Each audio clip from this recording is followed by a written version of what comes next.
Welcome to Lesson 9, Constructing Strong Thesis Statements. So in our last class, we talked a lot about this idea of good introduction versus great introduction, and we talked about what makes writing good versus great.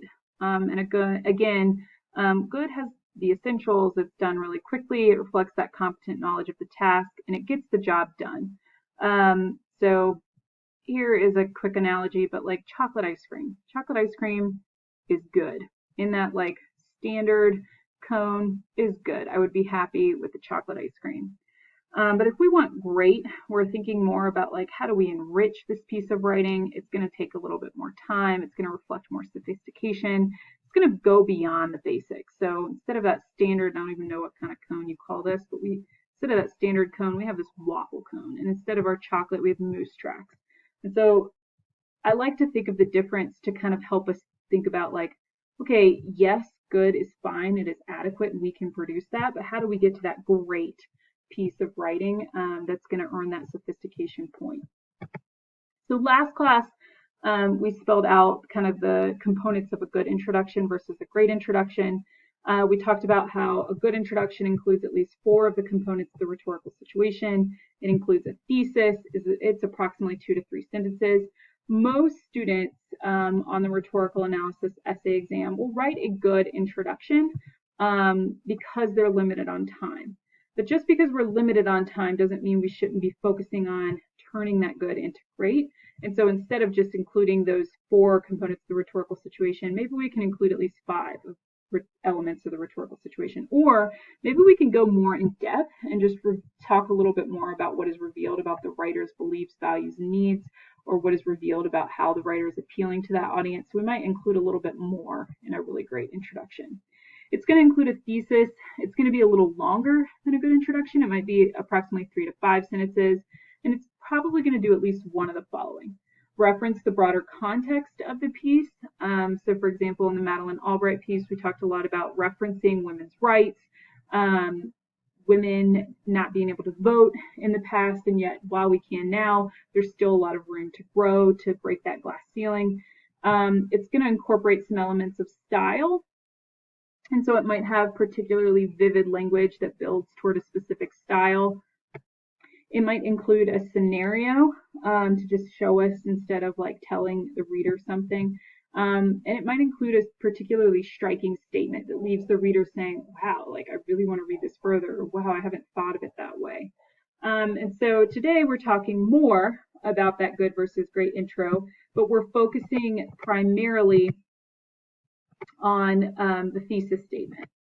So quick review of yesterday's lesson. I want you to read this example of an introduction, and yes, this is from the Margaret Thatcher piece.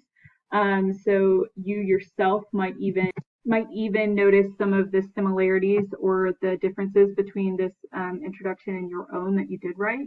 But I want you to pause the recording and I want you to evaluate whether this introduction is a good or a great introduction and why. So if you will please answer this question in lesson 8, question 1.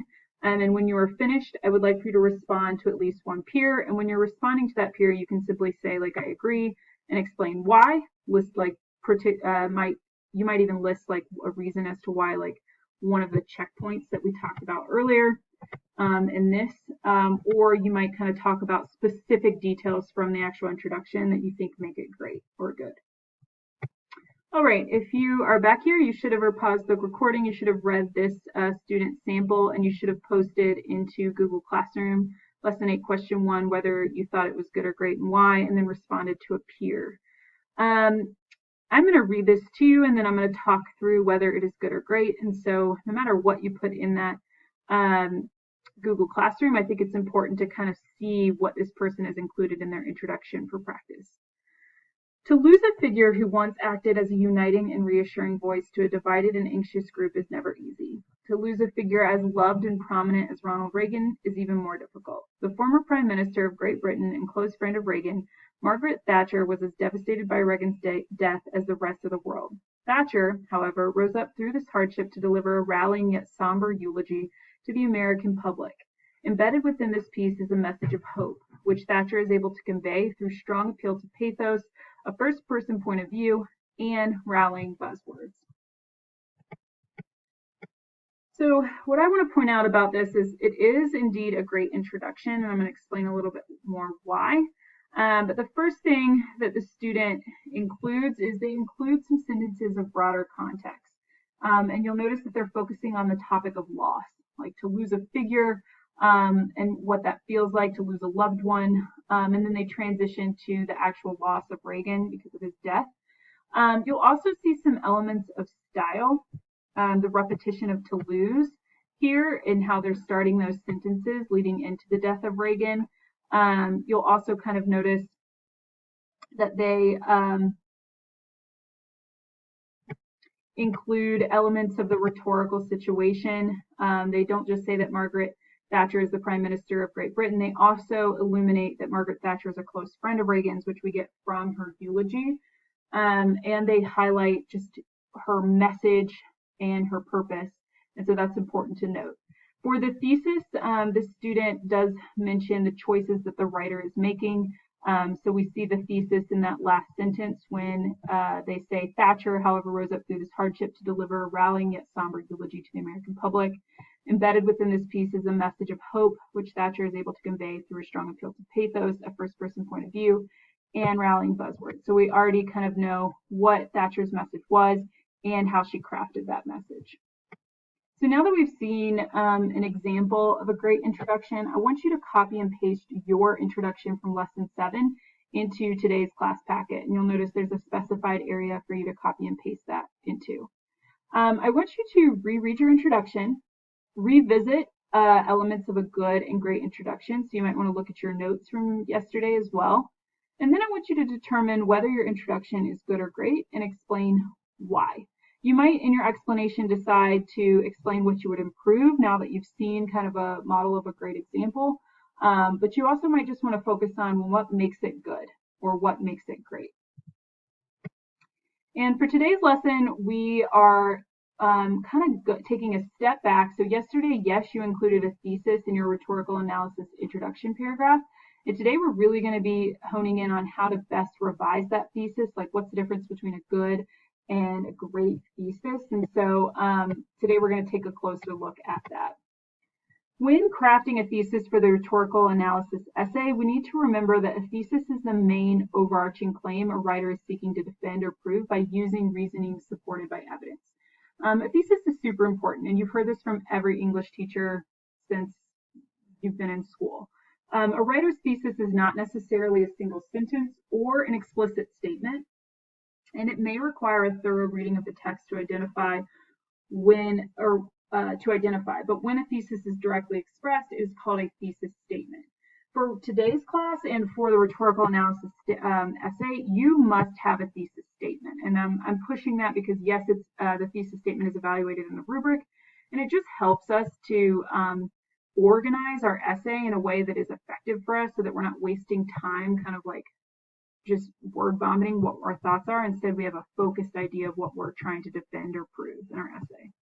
A thesis statement may preview the line of reasoning of an argument. This is not to say that a thesis statement must list the points of an argument, aspects to be analyzed, or specified evidence to be used in an argument. So you might notice here that there's a lot of things that a thesis statement could be or couldn't be. It sounds like there's no formulaic way to write it. Yes, that is true. But for today's class and for AP English, I really encourage students to write a thesis that is a one-word sentence. It is clear, it is concise, it is defendable. And the reason for that is because we want to be able to clearly defend our argument. We don't want to be have the reader searching for what our argument is or guessing at what our argument is. Instead, we want to be very clear in our writing. And so I'm really encouraging students to have a clear, defensible thesis. How will I be evaluated for the thesis statement? So for right now, I'd like for you to pause the recording and take notes in part 1 of your note catcher. You will want to capture what you would want to include in a thesis and what you would not. And you can use this screen once it's paused to kind of capture some of these notes from the AP College Board English rubric. So today we're going to be with the same prompt that we've been using for our guided practice, and that's the Madeleine Albright prompt, where she gives a speech to the graduating class of Mount Holyoke College, a women's college. But I also want us to think about what we just read with the rubric. Here are the basics for thesis composition. So these are the things that we should note and make sure are in our notes. The thesis needs to respond to the prompt. So for example, you might want to, if you're having trouble like accessing the prompt, or if you're like a little unsure, you could turn the prompt into a question. So instead of like reading it as write an essay that analyzes the rhetorical choices Albright makes to convey her message about the importance of perseverance, instead we might say, well, what is Albright's message about perseverance? Or what is Albright conveying about the topic of perseverance? And that's going to help us push our thesis statement to be a little stronger. A thesis statement, as you noted in the AP language rhetorical analysis rubric, must be defensible. So to make a claim that goes beyond the prompt, it needs to be able to be debated. So it might not just be something that is like, and this is a little bit harder to do with rhetorical analysis as opposed to the argument essay. And yet I think what you really should remember is that you need to decide how the author is crafting his or her message. And so this is your own original work and your own original argument and what you're trying to convey to your audience. It should be an interpretation of the subject, not the subject itself. And so, for example, you're not just going to restate the prompt and say, oh, Madeleine Albright conveys her message about the importance of perseverance. That would not be a thesis. Instead, you would want to think about the rhetorical choices she's making and what she's actually conveying about the importance of perseverance.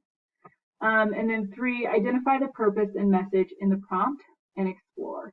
So taking a little bit of time to like deconstruct the prompt, to say, oh, this is elements of the rhetorical situation. I see her purpose here. Her purpose is to convey her message, and that her message is actually about the perseverance. But what else is she saying? Why do they need to persevere? And as you'll note, once you read the rest of the passage, you realize she's telling them to persevere over the hardships and the oppression that they face as women. In order to have a more equitable world, they have to be willing to stand up to adversity and to persevere through that adversity. And then 3, analyze the writer's rhetorical choices. So all of these must be contained in a thesis statement to earn that point. You must analyze the rhetorical choices, which we'll get into in just a second. So in our class, we've talked a lot about rhetorical devices and we've talked about strategies, but we've always kind of talked about them as one and the same. And so today I want to differentiate between these two because this is what's going to guide our good thesis or differentiate our good thesis from our great thesis. And so a rhetorical choice is a choice that an author is making to be particularly persuasive or to convey a message. The device are things like word choice, syntax, allusion. It's something that you can automatically recognize within the text. So a device is something that you can spot immediately in the text. It is what a writer is using. It might be something you can directly point to in the text. So for example, you might say, I see this is an allusion here, or, oh, I see that she's using a metaphor, or, oh, I noticed this specifically violent word choice here. And so a device is a tool that the author is using for a specific effect. Strategy is what the writer does. So device is what the author uses. Strategy is what the author does. So what do these devices do? Do they appeal to the audience's sense of frustration? Does the word choice like build a specific tone? So how do they fit together to achieve a larger purpose? Typically, if a device is a noun, so you might have noticed that I said like the word choice or an allusion or the image of. Notice that they're all starting with those articles. A device is a noun, whereas a strategy is more of a verb because it's something that you can do. You can appeal to someone's sense of frustration. You can craft and build a tone of like a somber tone. And so the method or the techniques and how they fit together to achieve something is the actual strategy. And before we move on, I just want to make a quick note that these notes should be put into your part 2. So please make sure that you are keeping up with, as we're going through the video, keeping up with the notes in your note catcher. If you need another analogy for the difference between a device and a strategy, a device might be considered as the tools that the author is using. Or for example, the home builder the device is their tools. And then the strategy is like their plan of action. So how do they build their idea, their vision, their message, or this house? And so again, we're thinking about actual tools like the nouns, and then the plan of action, like how to achieve the vision that was that the author had. So a good thesis is going to be a device-driven thesis statement. A sentence that includes the rhetorical strategies that you will explore in your essay. It states what the writer uses in the passage. So for example, Albright strengthens the power of her speech through parallel structure, repetition of important values, and through personal experiences with empowered women to persuade them to persevere. So far in AP English class, most students have focused on a okay thesis, like a good thesis, where they are pulling out, oh, I see that she's using parallel structure here, repetition here, and personal experience here. So that is going to be a good thesis, and we're going to talk a little bit more about, well, if this is a device-driven thesis and makes it good, what does a great thesis look like? But before we do that, there are some pros and cons to this type of thesis statement. The pro is that it can be done quickly and easily because it's easy to go ahead and identify those devices in the passage, and it gives clear direction to you and the reader. We know that you're going to talk about parallel structure, repetition of important values, and personal experiences in your essay. So you have 3 clear body paragraphs. The thing that is a con about this type of thesis statement is it really limits the scope of the essay. Many students are not going to get the sophistication point because they are not evaluating the main ideas in the essay. And so instead it's really formulaic.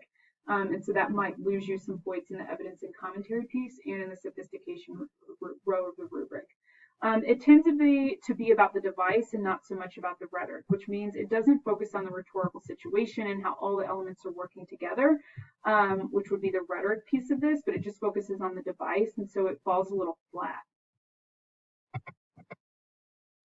And again, please make sure this is in your notes, part 3. So structuring your device-driven thesis. And again, this is a fine thesis. You can use this, but we will talk about the great thesis in just a second. So what I would like for you to do is go ahead and read these 2 examples. And structurally speaking, what similarities exist between these thesis statements? And you might already have noticed that both of them start with the writer. And so you could even like go ahead and capture that in your notes, but they both start with Albright. So if you've done it already, I would pause the video. I would take some time to read both out loud and then just go ahead and highlight the similarities that exist between these 2 thesis statements. All right, so welcome back. You should have read both thesis statements and highlighted the similarities that you were noticing between both thesis statements. The first thing I just want to note, and you might be capturing this in your notes, and that's awesome. This is part 2 or part 3 of your notes, so just double check that. But we're structuring a device-driven thesis. So when we notice these 2 good thesis statements, we notice that they both start with the speaker or the writer. And in this case, it's Madeleine Albright. And so you'll notice this one just starts with Albright, and the second one starts with Secretary of State Madeleine Albright.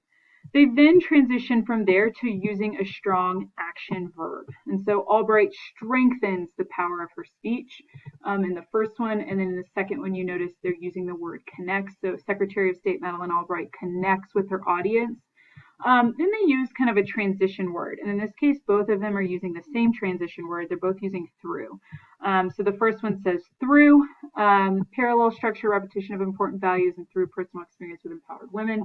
And the second one says through parallel syntax, repetition, and assertions and other tactics.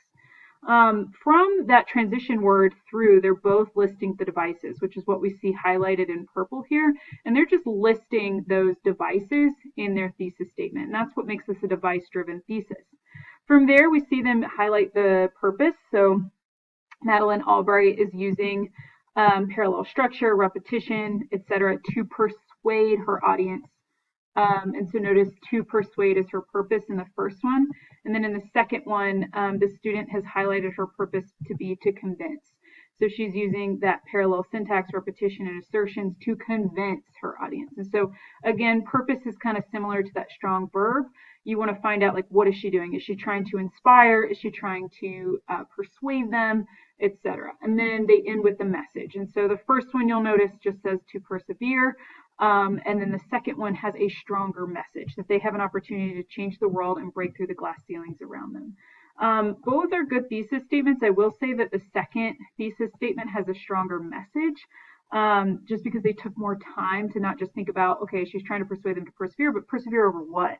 And in this second one, she outlines what that is. It's to persevere and break through those glass ceilings around them. And just a quick recap, and again, please make sure you're getting these in your notes, but when we're structuring a strong device-driven thesis statement, you want to start with the writer. So who is the writer of the piece? It might be a personal letter, and so in that case, it could be Abigail Adams writing to her son. It might be a speech, and so they're more of like a speaker, and that it might be like Margaret Thatcher, or it might be Madeleine Albright. And then you're going to transition to a strong verb, like what are they doing? Are they conveying something?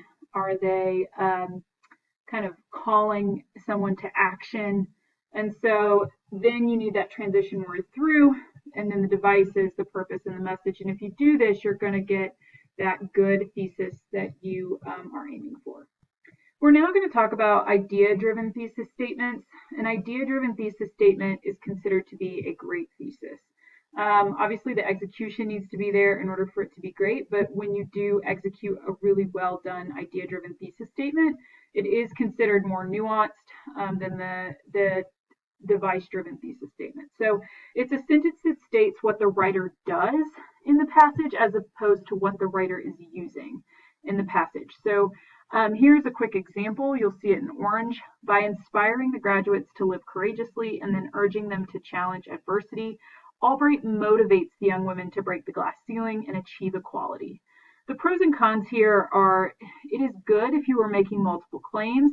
It is a rhetoric-driven essay. Most of the time, if you have an idea-driven thesis statement, you're able to, carry that through line throughout your entire essay. You may be earning that sophistication point because you're addressing all aspects of the rhetorical situation. The con is that it can be really tough to construct, especially under duress, with the time constraint that the rhetorical analysis essay part of the exam kind of puts on you. So it does require more nuanced understanding of the text. I would encourage you to practice idea-driven thesis statements, especially now when the stakes are lower and we're just doing classwork where you can really challenge yourself to go from the device-driven to the idea-driven.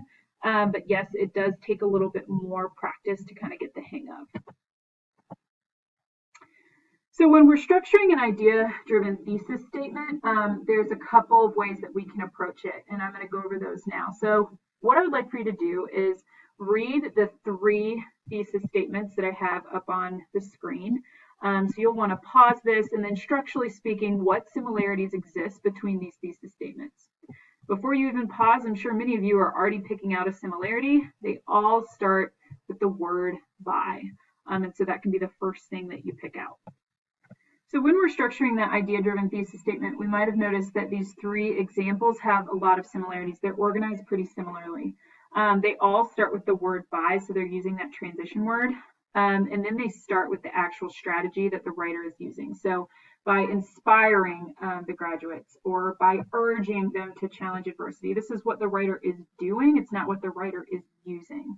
You'll notice in the second one, by opening her speech or by shifting to powerful examples of women. And so again, it's really starting with that verb choice that shows a strategy. By contrasting approaches to life, by relaying inspiring stories, and by urging graduates to aim high in the third one. And again, we see that use of the verb there to really get at what the writer is doing. After they kind of tell us the strategy, you'll notice that because that first part is a dependent clause or an introductory phrase, we then need to kind of highlight, well, who is actually doing these things, and that's the writer. So you'll notice they all kind of transition to Albright, who is the speaker or the writer for this piece. From there, they use strong verb choice. So by inspiring the graduates and to live courageously and by urging them to challenge adversity, Albright motivates. And that's where we get to the kind of the purpose. It's a strong verb that gets at her purpose for doing these things. Or for here, for the second one, by opening her speech describing the current state, shifting to powerful examples of women, Albright successfully conveys. And the third one also uses Albright conveys.